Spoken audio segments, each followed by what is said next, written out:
You're fucking with me, right? Like, Six Samurai, True Draco. What the fuck?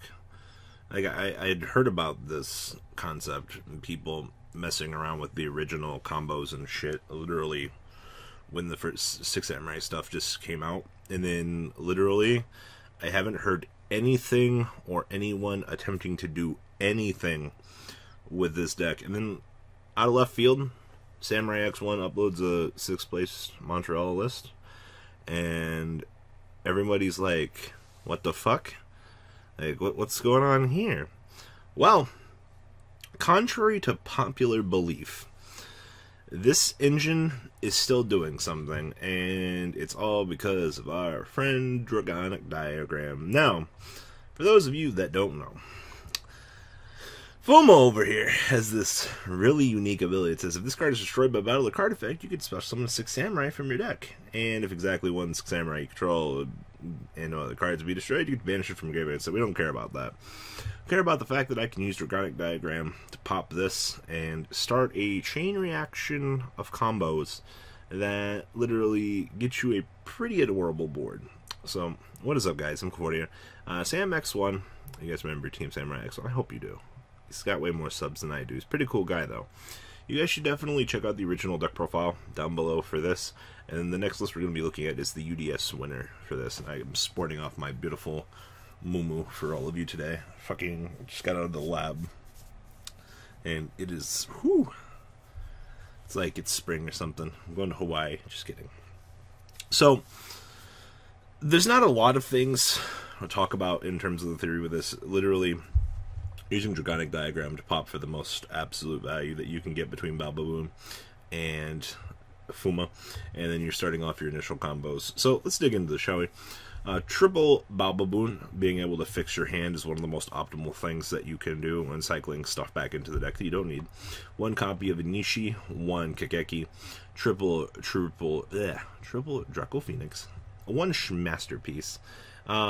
One of this is fine. I mean, you have 7 ways to Sunday to search it.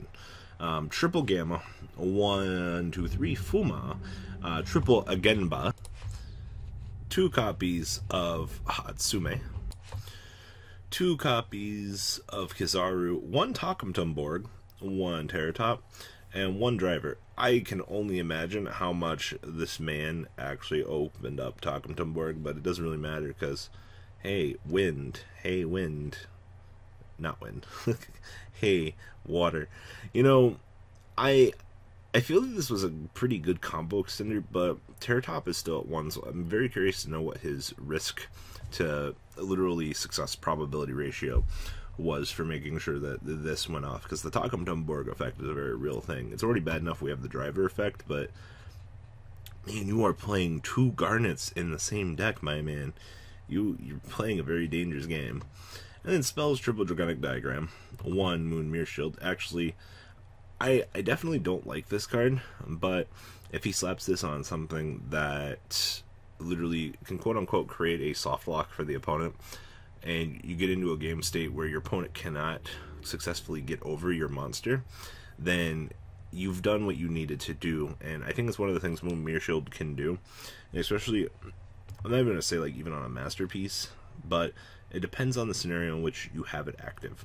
1 Pseudospace, 1 Rhoda, 1 Set Rotation, triple Smoke Signal, 1 Soul Charge, triple Terraforming, 1 True Draco Heritage, and 1 Upstart with 1 True King's Return. Very interesting in terms of a main deck.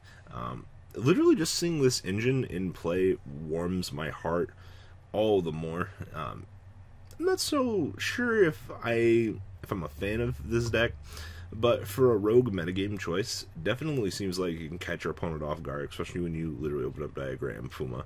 Your opponent's like, well, fuck, where are they going from here? You know, even so much Balbaboon into Invoker and start your day.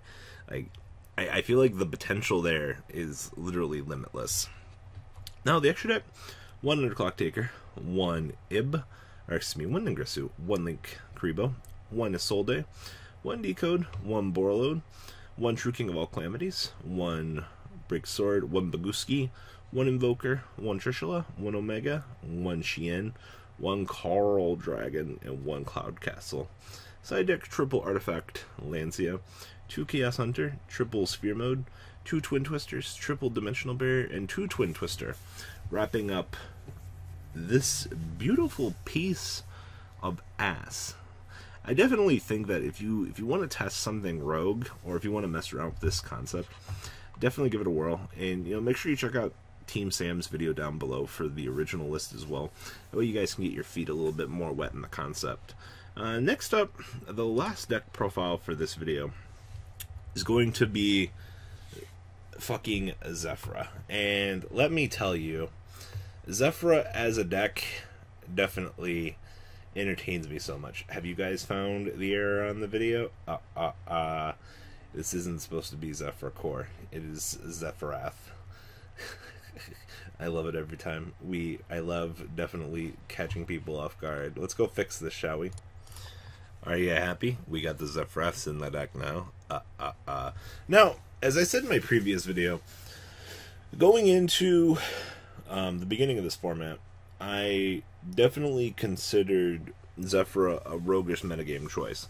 Now, you gotta remember, the TCG doesn't have Dang Doodle, and without Dang Doodle, I knew this deck could do something to the extent that it actually was doing it. I wasn't necessarily sure that it could succeed, but we had, what, 2 Zefra decks from YCS Bochum this past weekend, and then the UDS. This is the only deck that got into Top Cut at the UDS.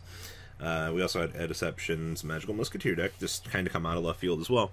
And then Zefra. Now, as the lone survivor with the combos that this thing can do, I would almost argue that this deck can do it better than Pendulum Magician, and that's saying something.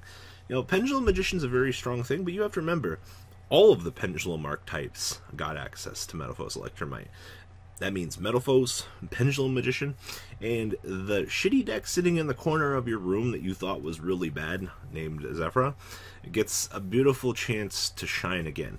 And I think that's fucking cool that such a beauty comes out of left field and gets a chance to sit at the dinner table again and participate with the rest of the big boys. So this is the first place UDS deck profile, and I must say, I'm not severely disappointed seeing this deck coming back into left field. I know a lot of people are, because oh no, fuck 9 Pillars, fuck Divine Strike, fuck Zefra War, it's all bullshit. And the fact that Zefra Providence grants you a temporary immunity for destruction in the exact same way that Return of the Dragon's Lords does, yeah, a lot of salt in a lot of people's voices for this deck. So, triple Ash Blossom, 1 Destrudo, triple Ghost Ogre, 1 Zefra Windy, 2 Zefra Thuban, 1 Zefra Thuban, 1 Zefraxion, 2 Darkworm, 2 Gate Zero, triple Zephrath, triple Zephranu, triple Zefraxi, 1 Dragon Ravine, triple Dragon Shrine, 1 Foolish Burial, triple Oracle Zefra, triple Terraforming, 1 Upstart Goblin, triple Zefra Providence, 1 9 Pillars, 1 Divine Strike, and 1 Zefra War. The extra deck, 1 Underclock Man, 1 Saruja, 2 Electromite, lol. 1 Decode Talker, 1 Borreload, 1 Absolute Dragon, 1 Ptolemy M7, 1 Yazi, 1 Stars Charge Warrior, Absolute Dragon, Metaphysaurus, it's a Meteor Burst by the way, 1 Chao Fang, 1 Black Rose, and 1 Vortex Dragon. I honestly think Chao Fang's fucking part of the reason why these decks are doing so fucking well. Fucking the fact that you get a goddamn tuning, especially on a Wyvern from your deck in defense mode, fucking this is so good.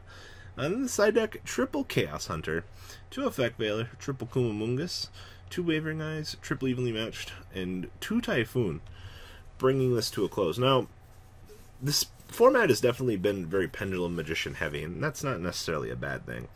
But you have to ask yourself at the end of the day, do I want to continue to play Pendulum Magician, or do I want to explore onto the flip side of the equation and see what else lies in this format? Because we've seen World Chouse, we've seen Zefra in a format that people thought were fucking discovered. Now, that's exciting to me as a person that likes to explore and get my feet wet. It's definitely a time to be fucking alive. So, get your feet wet, explore, enjoy life, Just because we don't have needle fiber and needle fiber accessories doesn't mean that, you know, our game can't be fun. So, alright guys, I'm out. Deuces. The ride never ends, guys. Make sure you enable those notifications to get the latest videos that are being posted on this channel. Make sure you guys check out VanCole40 for my Cardfight Vanguard channel. And join me and House of Champions on the Zodiac Duelist TV Twitch stream. We'll be interacting with our audiences. And please check out No Limit Gaming and LGTCG.com for the cheapest trading cards on the market. Thanks for watching, guys, and please have a good day.